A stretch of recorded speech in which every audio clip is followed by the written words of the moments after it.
Welcome to a Shot in the Arm podcast. I'm your host, Ben Plumley, and welcome. Thank you so much for joining us in these special live stream quick takes where we take a look at what's going on at AIDS 2020 virtual and HIV 2020. Now, I know everyone's been stuck in front of their computer all day, and the last thing you want to do is have another 40-50 minute session which you can gently doze through. So what we're going to do is have a series of short, snappy, to the point vignettes where we're going to meet leaders from the field and talk about those big issues, whether they were in the conference or whether they were not mentioned in the conference. And today, in this episode, I'm joined by Ace Robinson, who is the director of the Center to End Epidemics at NMAC, formerly known as the National Minority AIDS Council. Ace, welcome to A Shot in the Arm. Hey, thank you. Thank you so much for having me. Well, it's so good to have you on the show. We've been trying to get you on for quite a while, so I'm thrilled to have you here. Now, please tell me, what is your role? You are ending epidemics. You are the director to End All Epidemics. So at NMAC, my real focus on the work that we do, as I think we spoke about before, is how are we going to address racial and ethnic disparities in HIV health outcomes. I think, as we know, that around the world, and especially within the United States, your race and ethnicity are one of the largest predictors to whether if you're going to acquire HIV and associated illnesses, whether you're going to progress with it, and then unfortunately, the same as if you're going to most likely succumb to the virus, and looking at HIV morbidity. So my goal is how are we going to look at the systems that we have in place and fix them so that we have a more equitable, not equal, but equitable response to the HIV epidemic as it stands today. Well, we're at a moment of reckoning, aren't we? We'll come on to the conference itself in a little bit, but I think all of us still reeling from the murder of George Floyd and the flourishing again of the Black Lives movement, which has forced a reckoning, a reevaluation, not just in the United States, but all over the world about the forces of structural racism.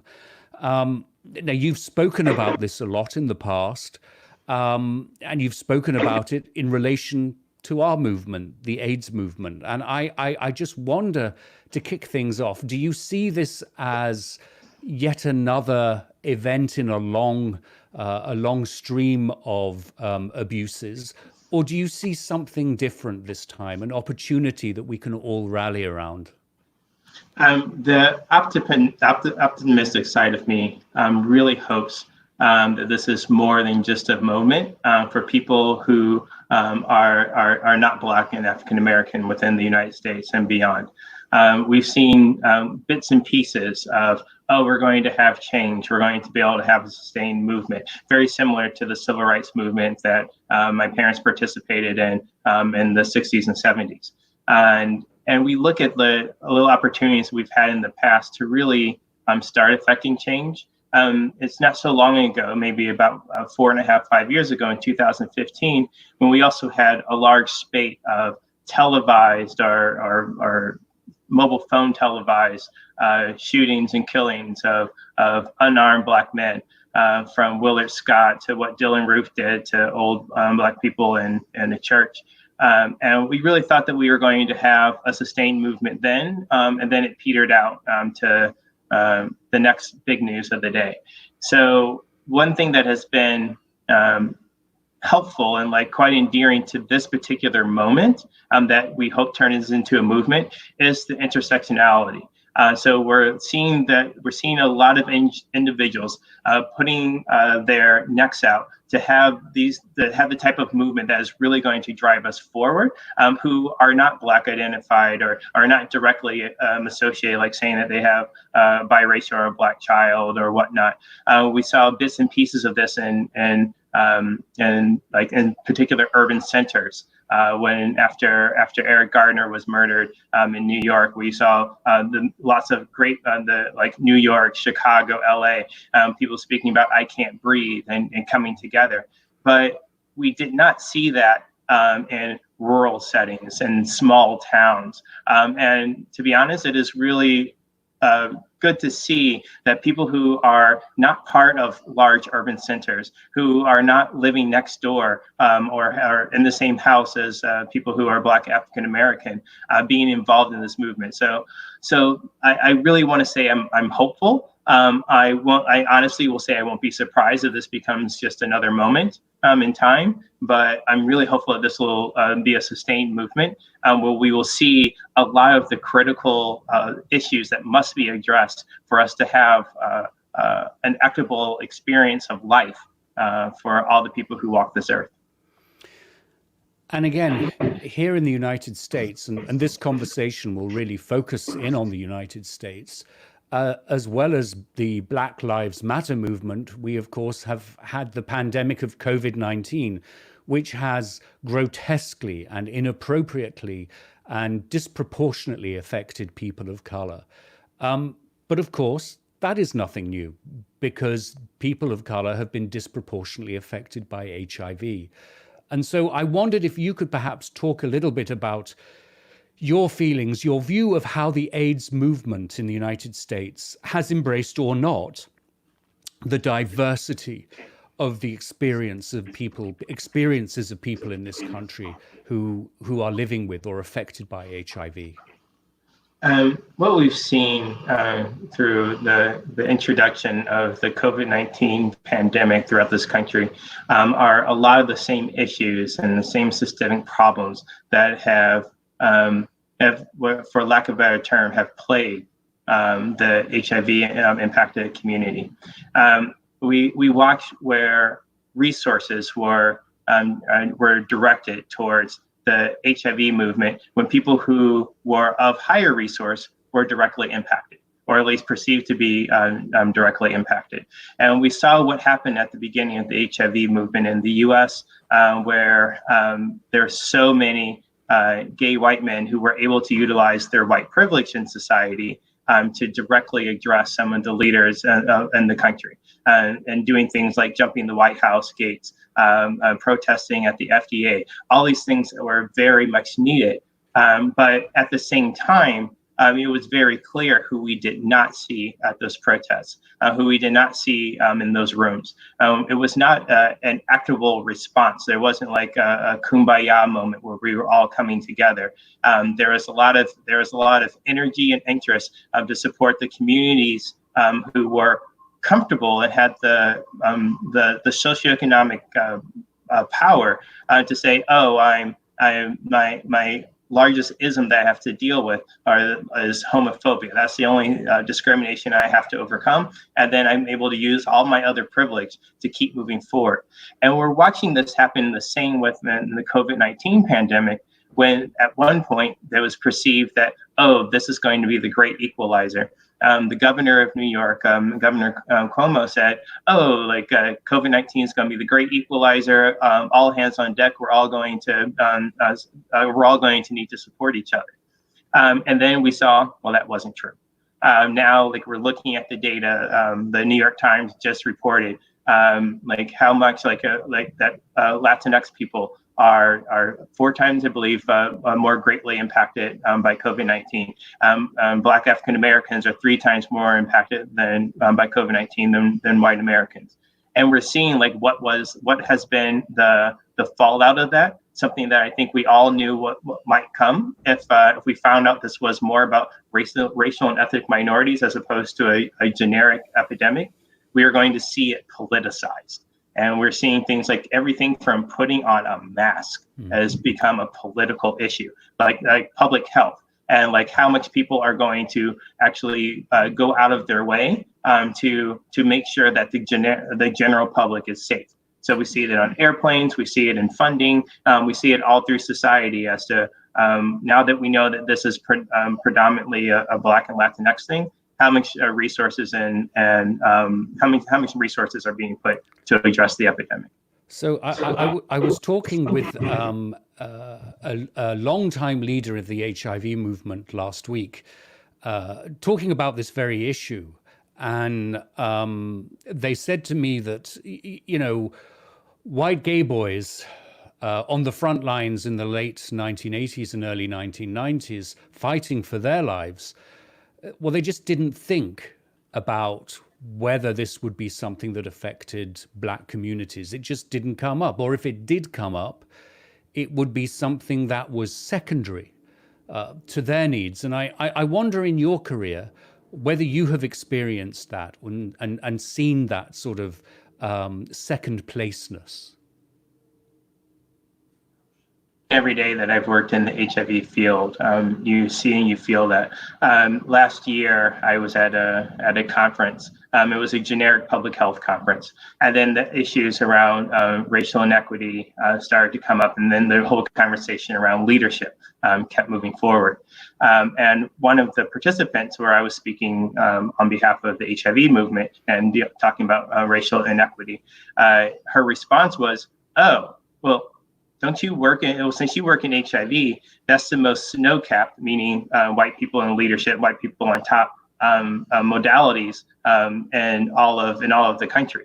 And like the conversation turned to, how easy is it for you, me being a black man working in this field, to work in a field that is predominantly run by white individuals? When we look at just, we already speak about the Denver principles. What is meaningful engagement with people living with HIV and AIDS? What does that mean? And when you even look at that, and you look at the pictures of who created the Denver principles, it's a bunch of people who look like you and versus a bunch of people who look like me. And what does it mean today in the US if you're talking about meaningful engagement of people living with HIV and communities impacted by HIV? That means at least 75%, if not more, should be non-white individuals. But then we look at just the pure numbers.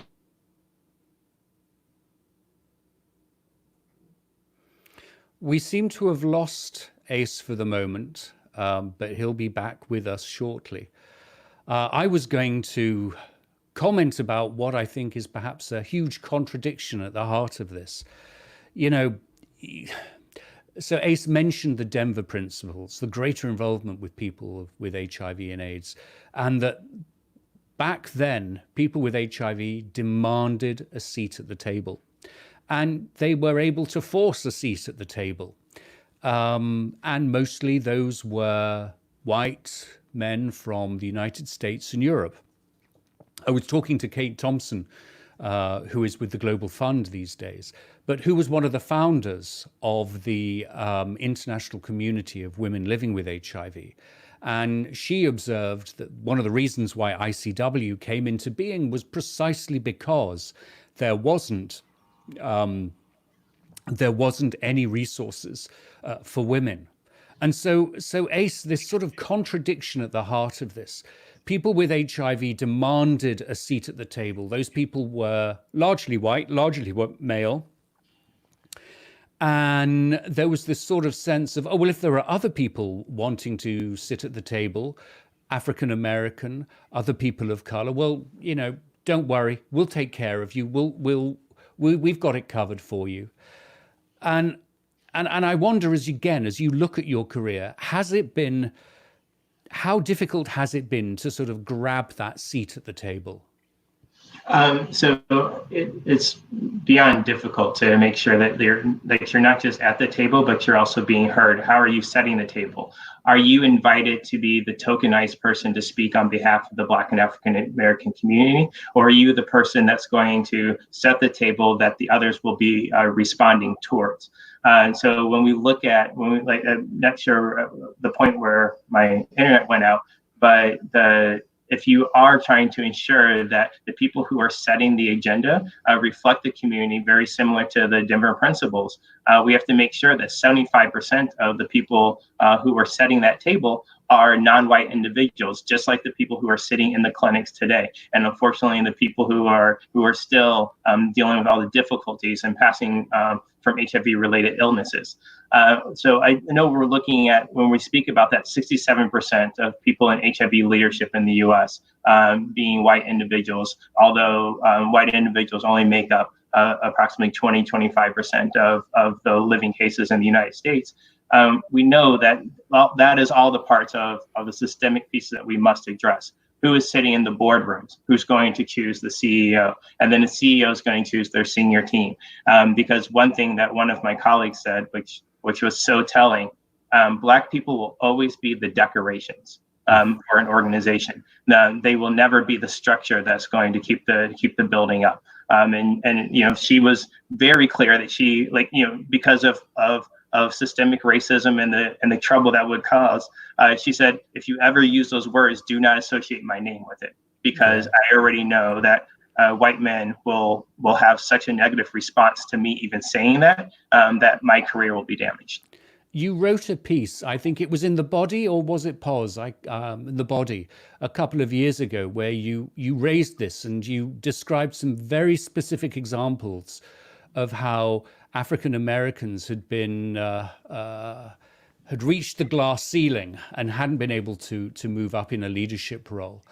And I don't know if you'd like to talk a bit about those examples first of all. And then I've got a question about the response to how that article went down. So you said the response first. Well, first of all, the examples that you gave, the direct experience. Yeah, so I've worked at several HIV service organizations, and each organization, I am the only Black gay man in senior leadership, even though Black gay men are the most impacted population by scope and scale in the United States of America. And you quite often have those experiences that you would hope wouldn't happen in a social justice, racial justice, health response field, where the micro and macro aggressions occur as to, like giving one example, someone wanting to move funding from my Black and Latinx youth program, and because they needed to make sure that there's funding going to older white gay men, because they're being forgotten, and like even with that data said, well, if you're thinking about the older population, it's still not predominantly white men. So how are we going to make sure that we're doing something that's equitable and fair? And then going through some of those other pieces of those same doctrine, or the same modus of operation of saying, oh, okay, well, we recognize that we have a problem in our organization. Okay, good. Next step. Well, we've had too much turnover and we should have HR do this. Okay, this didn't work out. Let's bring in an external consultant. The external consultant will fix everything. So a nice person comes in, we have group meetings, the board is never involved, the CEO is hardly ever involved, there's a list of recommendations given, and then almost like clockwork, there within the Human Resources Department, there's someone listed as the Director of Diversity and Inclusion or Equity or any of those other fly-by-night terms, and they come in, they stay for a year, nothing ever changes, turnover stays the same, and boom, gone. And 2 years later, you still have the same turnover, no leadership that is reflective of the people sitting in the clinics. And the same, like the part that really can get me the most agitated in this whole conversation is the fact that these organizations that have historically failed the non-white queer community are still getting funded to do almost the exact same thing that failed them before. It's no accident that the clinics are now filled with Black queer people, Latinx queer people, American Indian queer people. So one of the reactions that your article resulted in was a sense of astonishment. People were astounded. Leaders, I guess, white leaders like me were saying, what, me, racist, what? Were you surprised by that response? No. I think I don't want to misquote Dr. King, But one of the largest challenges to the civil rights movement was well-meaning white people who think that they know what's best and they're doing the best thing they can, but they're actually standing in the way of actual progress and any systemic change. And we see this whether we're talking in the global world or the domestic world, where someone who has been disconnected their entire life to this particular issue, whether we're talking about race justice, gender justice, health justice, but then suddenly those are the same people who are best equipped to lead an organization of 25, 50, 250 people to make a change for a healthcare issue that is so grounded and impacting those communities that they don't belong to. So one thing that I've always found is that you cannot tell people they're going to lose power, even though in any situation you're going to upset the status quo, even if upsetting the status quo comes to the liberal-minded community.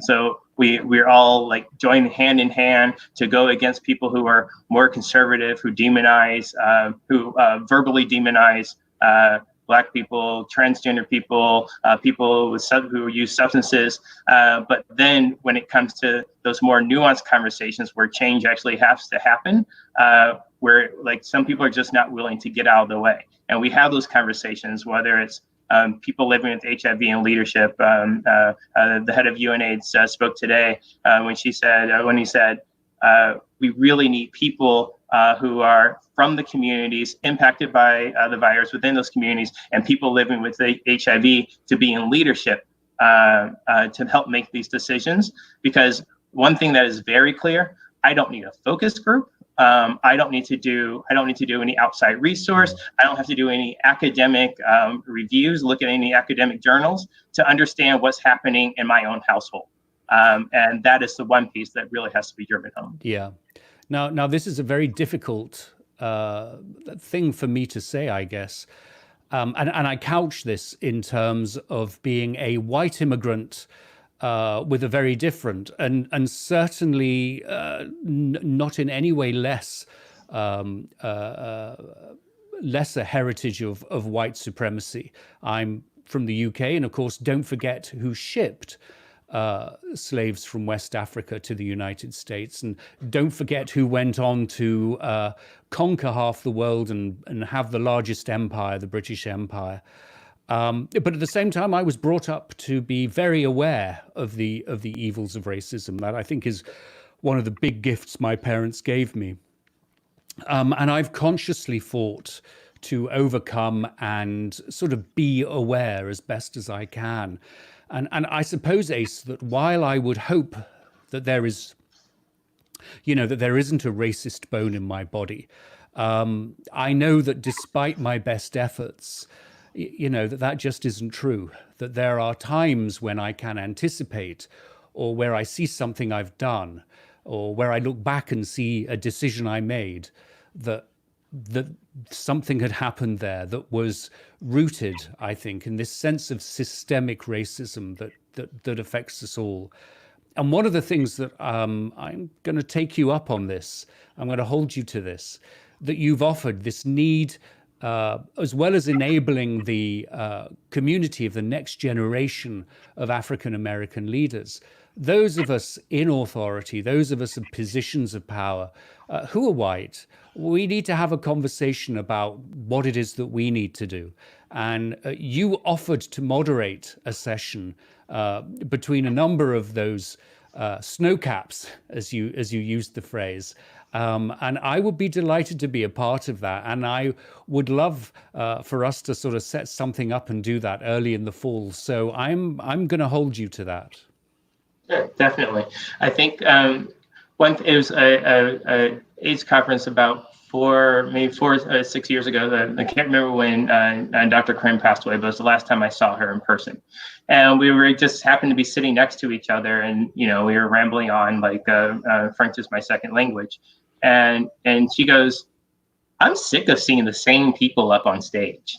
This is the one thing that really ate her, is that, like, I've been doing this work for since the beginning, since 1981.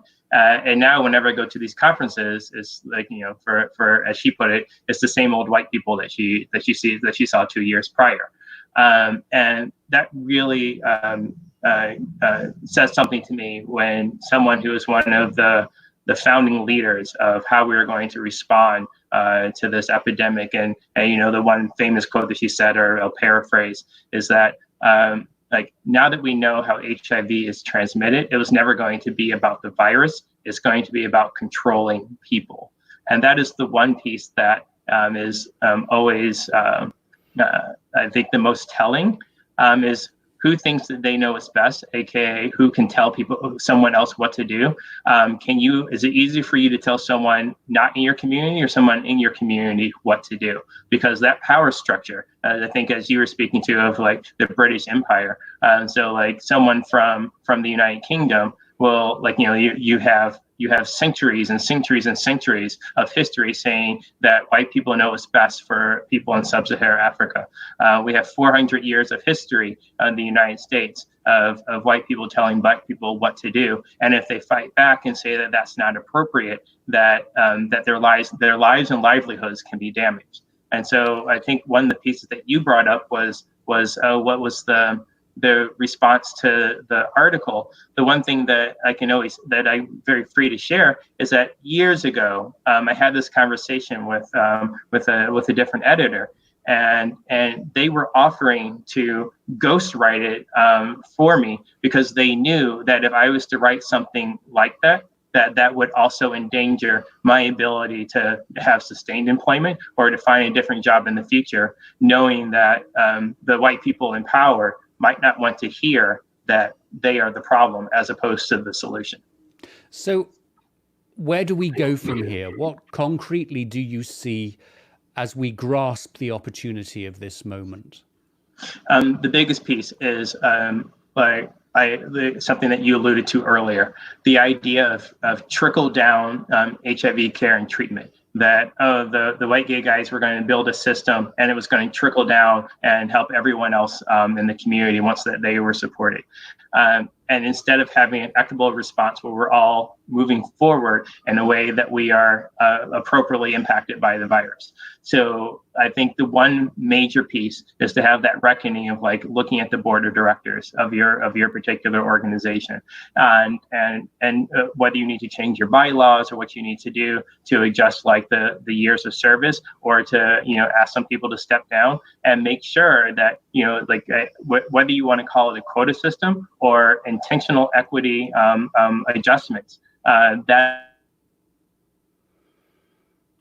Well, we seem to have lost Ace's internet again.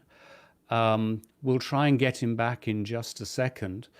But I guess this is a moment to just really say that this is a short season of quick takes from a Shot in the Arm podcast that are going on daily throughout the conference. And we are live streaming, which I can tell you is a fascinating experience. Flying by the seat of the pants, it makes managing a UNAIDS PCB seem like Sesame Street in comparison. But we have 2 of these each day during the course of the conference, and we will have a final one at the end of the week where the executive director of the Bay Area Global Health Alliance, Sarah Anderson, and I will just kick back, hopefully over a real cocktail, and just see what it is that we've learned over the course of the week and over the course of the conference. If you are accessing the conference right now, it'd be interesting to know your experience of what it is like to be going live virtually through the conference center. It's certainly a very, very different experience for me. I said somewhat facetiously, it was quite nice not to have to hear the condomized people in the background making all the noise. But here is Ace back. And Ace, I wonder if you could just offer a couple of final comments, again, where we go from here. Yes, can you hear me now? Because there's a we major... hear you loud and clear. Oh, great. The one piece that, I'm sorry, this is repeating what I said before, but I'll say it again because it's very important. We have to start with our board of directors. We have to make sure that we're having an equitable board of directors that is reflective of the people who are coming into the clinics and the people who are in those communities. Some people hate the word quota, but there's another way to say the word quota. It's like where you're going to have an equitable balance based on the needs of your community. There's nothing wrong with saying that your leadership needs to be able to respond to the particular epidemic that is found in this community. And then we need to make sure that we're using our measurable goals to ensure that individuals who are impacted by the virus are being supported. If your organization is failing and has continued to fail the communities within the communities that they're serving, well, you need to stop looking at the people at the front lines and start looking at the people who are hiring them, and especially the people who are hiring them and the people who are hiring them. Because if you start at the top, that is the way that we need to go. And to be very clear, when you spoke earlier about the trickle down component of the beginning of the response to the AIDS crisis, where we thought that, if white gay men get what they want, that's going to trickle down to the other communities. One thing that is very clear to anyone who's not white, that does not work. That we have to make sure that we not only have a seat at the table, that we're in the driver's seat, because that just does not, that anything else is complicit to intentional failure. And that's where we are today. And that's why the HIV, impact of the HIV community looks the way it does. Like whether we talk globally, where it's 75% of the people living with HIV on this planet are of the African diaspora, nearly 75%, or whether we're talking about specifically in the United States, where nearly half of the people living with HIV are of the Black African, are Black and African American. So we know that all of these things reign very true, and that's where you have that piece around what does the Black Lives Matter movement mean to the HIV field. What does it mean to the HIV field? It means that we have to say that we're going to put in the resources to address the failures that have led to the deaths of Black men and women and genderqueer individuals for the last 41 years. And if we're not willing to do that, or if your organization is not willing to do that, then please shut the doors and make sure that there's another organization that will come along that can do that for you. Yeah. Well, I think that is a very concrete agenda for us to reflect on.